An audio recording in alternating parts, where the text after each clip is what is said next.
Diretamente da aldeia no Corotire, Beprinlere. Yukamye yutali kume kumali anoke Mukamne amlebi Mukamne amlebi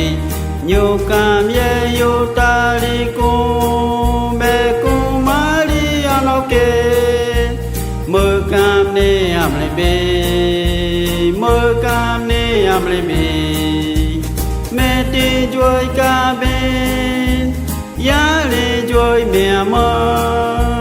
Mơ ya ya ya ya le Mơ ya ya ya ya le Ga me tu ami Mali ne ami Ya ma klega puninyo Ya ma klega puninyo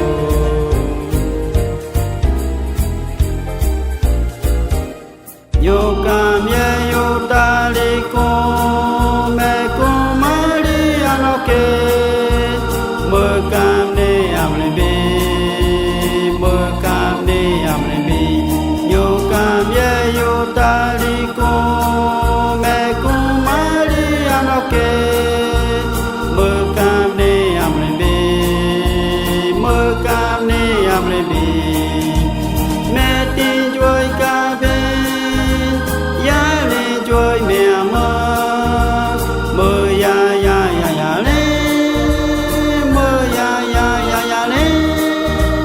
ga me tu ami mali ne ami ya ma klega puninyo